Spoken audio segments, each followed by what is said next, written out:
Ada seorang wanita ditemukan tak bernyawa usai terpanggang di dalam apartemennya.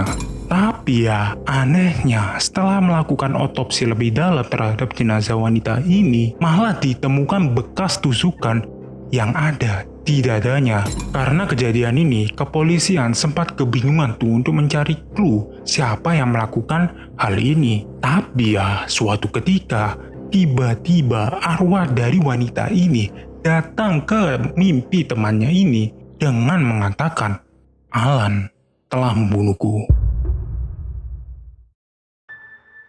Jadi dalam suatu kesempatan ya, ada salah seorang korban pembunuhan yang kembali dari kematiannya untuk mengungkap kasus pembunuhan.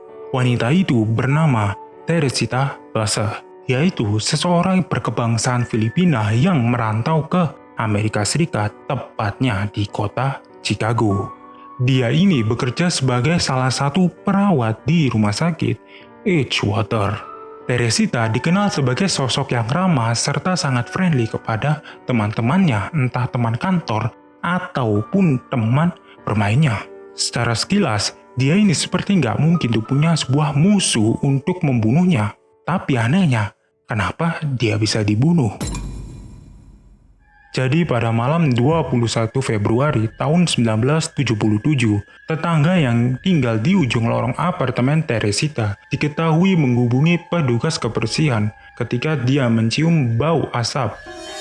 Setelah dipanggil, petugas kebersihan juga sama bingungnya dikarenakan bau asapnya itu sudah sangat tajam, tetapi sumbernya masih belum diketahui.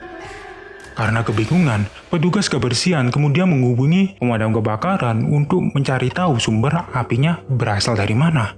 Ketika sudah sampai, benar aja tuh, dari luar sudah kelihatan asap tebal yang berasal dari kamar nomor 15. Petugas pemadam kebakaran kemudian langsung lari ke kamar itu untuk memadamkan api yang cukup besar pada saat itu.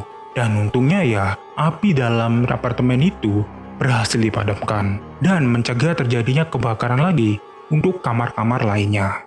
Tapi ya anehnya, ketika pemadam kebakaran ini sudah membersihkan api serta asap-asap yang ada di kamarnya nomor 15 ini, salah seorang petugas ini menemukan sesosok mayat yang ditumpuk oleh kasur. Dan ketika dibuka masih ada pakaian, dan ketika dibuka lagi ada sesosok mayat yang diduga sebagai Teresita. Karena merasa kebingungan ya, petugas pemadam kebakaran kemudian menghubungi kepolisian setempat untuk dilakukan olah TKP. Ketika kepolisian sudah sampai ke TKP, benar aja tuh, di sana ada sesosok wanita yang diduga sebagai Teresita tewas dengan keadaan pisau ini sedang menancap di dada kirinya, tepat di posisi jantungnya.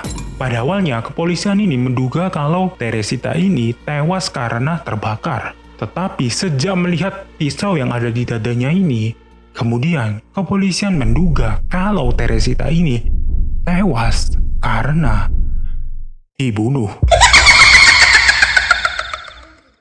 Mengetahui hal tersebut, kemudian kepolisian melakukan olah TKP lebih dalam dan menyimpulkan kalau kebakaran yang terjadi di kamar nomor 15 ini diciptakan secara sengaja untuk menghapus jejak pembunuhan.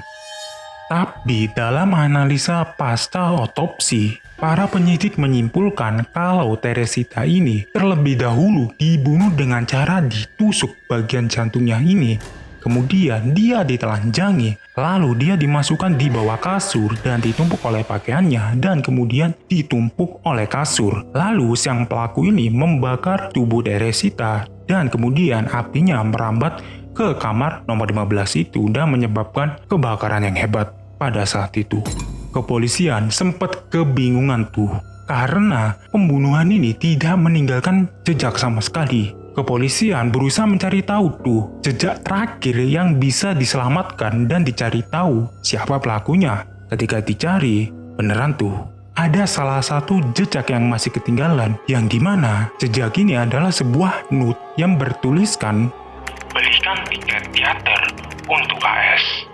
Melihat memo itu, tentu saja pihak kepolisian menduga kalau pelakunya ini adalah AS. Tapi karena nama inisial AS cukup mainstream serta sangat sulit ditemukan, kepolisian lagi-lagi mendapatkan jalan buntu. Setengah tahun telah berlalu, dan seorang berkebangsaan Filipina lainnya yang diketahui juga bekerja di rumah sakit Edgewater tiba-tiba menghubungi polisi. Dia ini adalah Remy Chua bersama sang suami yaitu Dr. Chua. Jadi menurut pengakuan Dr. Chua, kala itu dia menghubungi kepolisian untuk memberitahu soal clue yang dia dapat dari pengalaman spiritualnya ini. Pada awalnya kepolisian itu cuma menganggap hal ini sebagai hal remeh, tetapi karena Dr. Chua ini sangat bersikeras untuk bercerita serta memberikan clue ini, akhirnya pihak kepolisian menerima clue itu dengan cara pihak kepolisian datang ke rumah Dr. Chua untuk ngobrol secara langsung. Kepolisian bersama sang detektif yang mengurusi kasus ini datang ke rumah Dr. Chua. Pada awalnya mereka itu berbincang-bincang serta basa-basi terlebih dahulu. Tetapi karena sang detektif nggak punya waktu yang cukup lama, akhirnya memaksa keduanya ini untuk bercerita, atau sang detektif bersama kepolisian lainnya harus angkat kaki dari rumah itu. Ya udah tuh, Dr. Chua kemudian mulai membuka obrolan dengan mengatakan, "Detektif, kau ini percaya kepada hantu atau enggak?" Remy kemudian langsung membalas perkataannya itu dengan mengatakan kalau dia itu mengalami mimpi dari sosok mendiang Teresita. Remy kemudian menjelaskan serta bercerita kalau dia itu mengalami pengalaman supranatural. Yang pertama kali dia mengalami ketindihan dari mendiang sosok Teresita. Tapi ya hal itu cuma sekali dan hal itu sudah lama sekali juga. Walaupun demikian ya, teror yang diberikan Teresita nggak sampai di situ aja. Karena setelah itu, Remy ini mengalami mimpi yang berturut-turut dari mendiang Teresita. Mulai dari mimpi yang dia menusuk dada-dadanya sendiri sambil mengatakan kalung, kalung, kalung. Hingga mimpi yang mengatakan Alan, Alan, Alan. Sang suami yaitu Dr. Chow kemudian membalas perkataan dan kesaksian dari Remy ini dengan mengatakan kalau Dr. Chow ini pernah sekali tuh berkomunikasi dengan mendiang Teresita. Di dalam percakapannya itu, Dr. Chow menanyakan kenapa Teresita selalu memasuki tubuh Remy. Teresita kemudian menjelaskan kalau dia ini ingin membuka kasusnya dengan mengungkapkan kalau perhiasannya dicuri oleh sesosok yang bernama Alan. Singkat cerita ya, kepolisian kemudian menyudahi pertemuan itu sambil mengatakan kalau hal ini gak masuk akal. Dan kepolisian mengatakan juga kalau dia akan kembali lagi jika memang benar kalau hal ini memang clue, bukan semacam ngigau. Ya udah, setelah itu para polisi ini serta detektif kembali lagi ke kantor mereka. Di dalam kantor, sang detektif mulai memikirkan bisa jadi tuh nama AS adalah Alan. Di sanalah sang detektif mulai mencari tahu tuh S-nya ini apa. Ketika dicari tahu, ternyata emang benar tuh ada sesosok orang yang berasal dari circle-nya Teresita ini yang memiliki nama AS, yaitu Alan Shower. Mendapati hal itu, langsung tuh kepolisian bersama detektif mulai melangsungkan stalking ke rumah Alan.